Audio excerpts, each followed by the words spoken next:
On this very special episode of the Family Vacationer, we talk about my favorite place on the planet, Destin, Florida. My family recently took a trip to celebrate my parents' 50th wedding anniversary. Hear all about it next. Welcome to the Family Vacationer with Rob and Danny, the go-to podcast for families on the move. Hey friends, I'm Rob. And I'm Danny, and this is a special episode of the Family Vacationer. Rob and I like to recap the trips we take, and today we're focused on Destin, Florida. So, Rob, let's jump right into it. I know that you really like this part of the country, but what made you take a trip down to Destin this time? Well, we don't need much of an excuse to go down, but Right. This was kind of a landmark trip. My parents this year are celebrating their 50th wedding anniversary, which is a big deal. Awesome. And, yeah, that is a big deal. Yeah, we were supposed to be on a cruise last week. Obviously, that didn't happen. As actually, just a little blurb, Norwegian just yesterday posted that they were pausing operations through November 30th now. So, I'm sorry, October 30th now. Yeah. Okay. So, yeah, the date keeps pushing back and back and back. But anyway, so we wanted to do something, and Destin is near and dear to all of our hearts in the family. We went down for a week, and we had big-time fun. We actually, the first day that we were on the beach, there's a company called Splashboard Media. Got to give a shout-out to those guys. They do a fantastic job. They have a ship. I don't know what you'd call it. It's just a big boat to me. Yeah. With a big screen on it, and they kind of go, back and forth in the water, right on the coastline there, so that everybody that's on the beach can see the sign. And so we had a happy 50th anniversary, Nana and Pops, we love you, and had a big picture of them up there. Oh, that's awesome. We surprised them with that. So it was definitely it was a different trip, and I know we're going to get into that in a second. But we had a lot of fun. It was great to be on the ocean, and for the days that we could. There was a storm brewing in the Gulf area there, so that kind of kept us from getting in the ocean as much as we normally would. But yeah, it was fun. We had a great time. That's awesome. And I'm just going to throw this in. You know, your parents are class act. They are some of the best people I've met. I got to work, and if you don't know this, guys, and I got to work with Rob's dad for a couple of years, and I don't think I've ever laughed that much in any job. That, I'm telling you, it was something. I'd forgotten about that. This is off track, but I remember one of the funniest things. I went into his office one day, and I was just cleaning up because I didn't have anything to do. And I said, "Can I get your trash?" And his response was, "Well, I don't think there's anything left to eat in there, but you're welcome to look." and he said it so calmly. And I think I laughed for 30 minutes. Oh, that sounds entirely like my father. Yes. Anyway, I still remember that. That's what it was like to work with your dad. Well, anyways, all right. So every time we do a show recently, we're talking about COVID. So we're living in the COVID time. Yes. How did this affect your trip? Well, the first thing, Dan, and I don't want to make it sound like have never thought about this before, but this trip down really hit home the fact that, when we go on vacation to a vacation area like Orlando or a beach community or any place like that, we're thinking about what we can do and all the places we can go eat and all this. And it's kind of it's a user mentality, right. Not necessarily in a bad way. It's just kind of the mentality when you go down to these areas. Yeah, right. It is. For the first time, maybe in a huge way, it hit me that, we were visiting someone's home. A lot of people, and they're in a very precarious position right now of, they have to work to support their families and pay bills and whatnot. And in a very real way, they risk their lives every time they go to work. And so just try to be cognizant of that as we were around. And, one of the things what do we always talk about, pack a lot of patience. And yes. So we tried to do that, and it was different. We didn't do any mini golf, no go-karts, which is something we always do. We always go to the track there in Destin and do the mini golf by the Big Kahuna area over there, and do go-karts at the track. And none of that this time. It just, it wasn't worth it. With all things considered, all the risk involved, we didn't eat in restaurants, which was really disappointing. Just that's there's a bummer. just nothing like it is because there's nothing like going, getting seated and having the ocean in your view, and then getting fed some really good seafood, right. and it was really odd. Some of the takeout policies, and I want to be very careful here.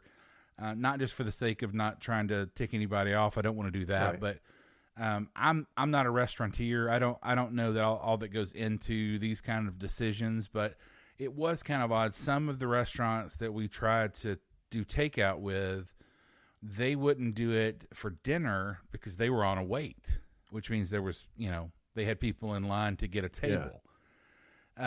So there weren't a lot of people wearing masks in the area. Oddly enough, when you went in the grocery store, there was a ton of people wearing masks. But just noticing the restaurants that we got takeout from, very few masks in the restaurant. And I get it, you got to eat, obviously. Right.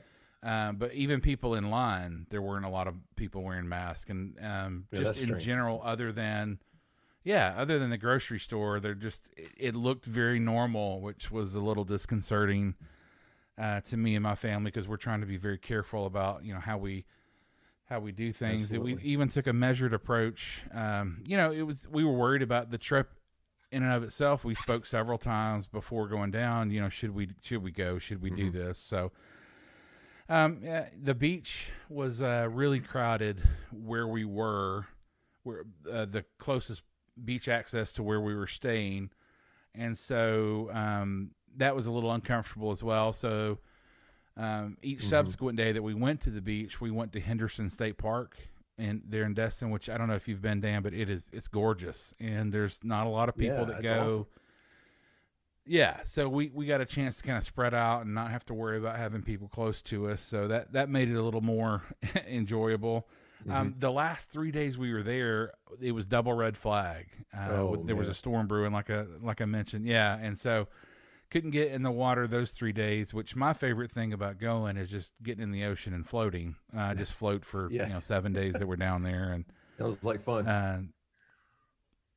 Couldn't do that this trip, but for those 3 days, it was. I don't know that I've ever been down there. I've been down there when they've had the purple flag out for like jellyfish and that kind of thing, but I can't recall being out there when they had double red flags, except for the time that I think Hurricane that hurricane was there, and they had double red flags for 1 day. So that made it a little different. And then one of our favorite new restaurants that actually closed while we were down there. They were taking the sign off the door, and the move-in van was out. It was a place called Half Shell, but it wasn't on the water, and so I guess maybe it was a situation where they didn't get the traffic that some of the other restaurants got, but it closed while we were there, so that made it a little different as well. But it was shame. The whole trip was just a different kind of thing for us. Just it's tough to keep the kids, my younger boys, especially it did rain a little bit here and there like it does in Florida off and on, and just trying to keep them entertained, just going to the beach and just going to the pool. And so that was a little bit of a deal, but it was a blessing just to have a chance to get away. You could tell everybody down there needed to be at the beach and needed to be out of their homes, and needed the vacation. So it was fun. Well, that's great. And one thing, before you left, you and I were talking, and you said that you had just you have young boys, so you had just had to basically put them into that mentality up front, that this is going to be a little different, and we're just basically to the beach and back to the condo. So I know you were under those constraints, and you were trying to explain to your kids that, but you were still able to have a good time along the way, though, right? We were. And although I told them that, with young boys, it's like, yes, you sure, Dad. And you get down there and like, can we go-karting? Like, remember we talked about So but they adjusted. We still did have some fun. The kids, my oldest, she took a helicopter ride with Chase, who's my 10-year-old. They took a helicopter ride. It was like 10 miles, which turned out to be about 7 minutes. Oh my gosh. Wow. So it was a quick ride, but they got some good pictures from that. We did some dune buggies. That was kind of our one thing where we took a little bit of a risk, but the dune buggies, as many times as we passed them on a trip down there, I never see anybody on them. So I figured if we're going to do one thing, that might be the thing to do. So, but that was fun. And again, I got to float in the ocean, which is my big thing. And then all three of my kids we covered the surf school in the 30A podcast. So we drove to Seaside one morning and they did that and absolutely loved that. I have some pictures up on our Instagram page. So check that out. But they loved that. They did that for about an hour, I think it was. So that was fun. I got to go to the donut hole, which is, very important. My thing. We ate, gosh, I don't know, between all of us, about 10 pounds of shrimp over the week.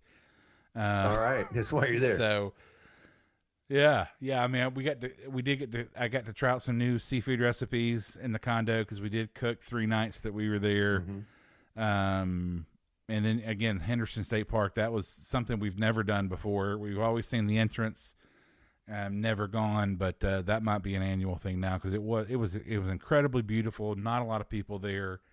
That made it well worth. It's $6 for a carload, and then $4 for if you're an individual in a car trying to get in. So not a crazy price at all to do that. So we had lots of fun with that. So are you going to post Rob's famous seafood recipes on the website?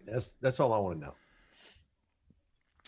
I should have taken some pictures. I made a scallop recipe, and I can't remember the name of it, but it was basically you take scallops, you salt and pepper both sides, you put them in flour, you put some butter in a pan, throw them in there, and get a sear on each side, some nice little crust on each side. Throw in some more butter, some white wine, some shallots, and some parsley. And I'm telling you what, Dan, that was good. Some good eating right there. Then another night we grilled steaks. Oh yeah, we had. Have you ever had a royal red shrimp? I don't know. Not that I know of. So, shrimp is shrimp, right? I guess that's what I always think thought. So. Right. But these suckers, they're like little mini lobsters. That's how they taste. They're so good. Wow. They are nasty creatures, however, so it takes a little bit longer to devein, or as my wife calls it, de-poop the shrimp. It did take a little bit more labor in that, so I charged the family extra for that part of the meal. Absolutely. But I had made them leave me tips. But surf and turf that night was good. So I didn't take any pictures of anything. I kind of feel goofy taking food pictures, but I should have. I should have done that and posted the recipes. But no, it was good. It was fun. Well, I'm a big food person in terms of I love to cook. So yeah. You need to post some recipes. I've been binge watching while you've been gone. I've been binge watching a cooking show. So I've blown through like 8. Ooh, which one? Worst Cooks in America. Is that good? I love to cook, so I love it. But I'm watching these chefs Dembo, and I'm taking notes, and I've been trying experiments on my family. It's been. I think that's fun. Some people wouldn't think that's fun, but I would. So, I love it. So not to go off on a tangent here, but do they teach a lot of basic food prep skills? I mean, you would, because the whole premise is it's normal people who can't cook, right? That's right. Yeah. Mm-hmm. So do they kind of go over? Because I would be interested in that, just because I can always learn, the basics again, just to make sure, like knife skills and that kind of thing. You do learn some of that. Yeah, you learn some. They talk about the importance of knife cuts and basic seasonings for various foods, and a lot of it's on Food Network's website. You can look at recipes there as well. So it's pretty cool. Huh. Yeah. I'll have to do that. Cool. Well, back to Destin. Where'd you eat? I'm just kidding.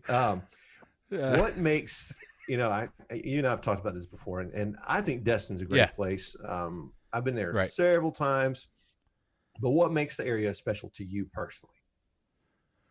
Well, for me and my family, I think nostalgia is a big part of it. We've been going to either Panama City or Destin since I was 2 years old. So there's a lot of family memories that are encapsulated, in the different parts of the beaches and different places we stayed. And so that's a big part of it. But on top of that, the water in Destin is absolutely gorgeous. It is. The sand, a lot of people, don't mind the packed down sand, and it's easier to walk on. I get that, especially as, I have knee issues. Totally understand, wanting to be able to walk a little easier on the sand, but those sugar sand beaches and the beautiful turquoise water, I mean, that's part of it as well. Yeah. A lot of great restaurants. We hint some of our favorites for takeout. We did the Back Porch. We did Acme Oyster House, which started, I think, in New Orleans, but they've got a place in Destin now. And then they've got the seafood markets. We always tend to frequent Destin Ice, right there on 98. So it's right by the donut hole, which makes it easier to do a twofer. Yeah, darn it! I got to go to donut hole again. Get some shrimp and oysters. I mean, shrimp, oysters, whatever, scallops, and then grab some donuts. Yeah. And then, not eating them at the same time, obviously, but yeah, it makes the trip a little bit easier. Yeah. And then, deep sea fishing has normally been a big part of our trips. Yeah. We didn't get to do it this time, but I did speak with Captain Eric Hayes of MISA. I guess that's how you pronounce it, MISA Charters. Yeah.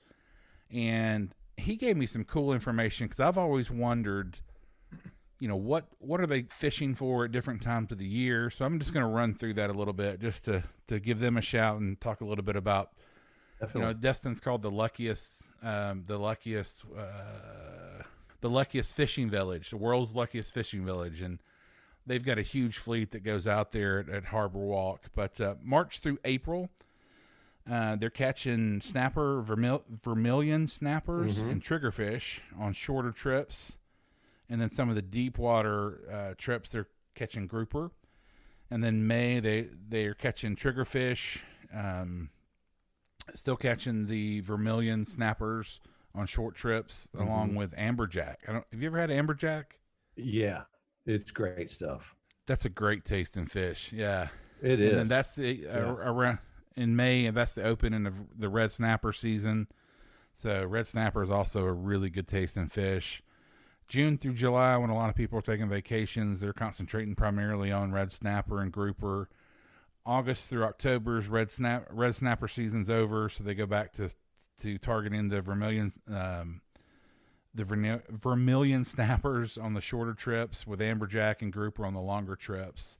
So, and then if you're curious about doing that on your next vacation, a lot of people wonder, like, how long do I have to go out? A lot of people get seasick. They have anywhere from 4 hour, 6 hour, 8 hour, 10 hour, 12 hour, 14 hour to 18 hour to 2 and 3 day trips. I couldn't imagine doing that. Oh my gosh. I don't get seasick, but 2 and 3 days would be quite a bit. And then when you're talking price, most of the smaller boats, he said, are going to be from $175 to $225 per person per hour, with the bigger boats going anywhere from $230 to $300. So just to give you some idea, about what you'd be getting into if you took a trip. But we've done that a lot, and it's so much fun. And fighting those fish, those jokers, they are no joke. They will fight you to get in that boat. They really will. How big are the boats in this particular group? Most of them, Captain Hayes was saying, hold 6 people. Okay. There are some that hold more, and then they do have the party boats. We never really had a good experience on the party boats as far as catching anything of note. We would always have luck doing the 6-person. For my bachelor weekend, I had some folks go down, and we went out 2 days. The first day we didn't catch hardly anything. The second day we went out in some crazy choppy water. I mean, we were like at one point I thought it was either catch this fish or fall overboard, which I probably wouldn't have caught the fish, but I mean the waves are crazy, and like perfect storm feeling kind of crazy. But we caught a ton. We caught almost everything in our limit in like an hour. Wow. It was awesome. Yeah. So, and that that's part of it. Some days you're gonna catch something, and some days you might not. But yeah, that makes the trip really fun. So. Yeah. All in all, it was a great vacation. It like I said, it was different, and we had to know that going in and just kind of prepare ourselves. But it was still kind of disappointing not to go to the restaurants that we love and not to get to do some of the fun things that we normally do with the kids that they like to do. But they still had a good time, and it was just the important thing. Like we talk about all the time, is we made a ton of family memories. So.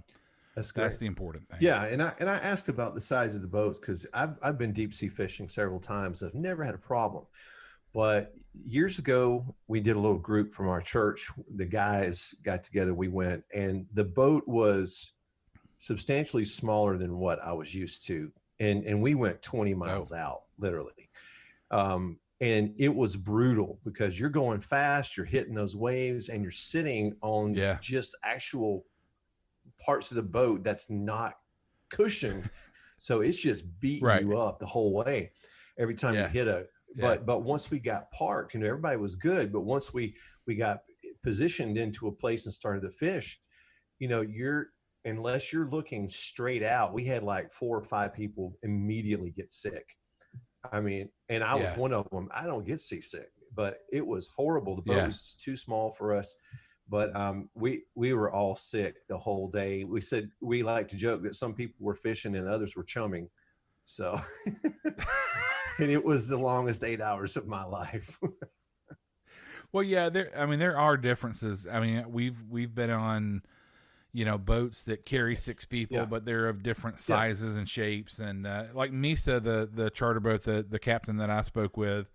It's a big sturdy boat. I think you're still going to feel waves, obviously, but you're not going to be, you're not going to be beaten up as much as you would in a smaller size boat. But it's big enough to take on some of those waves for you, so you don't get beat up so much.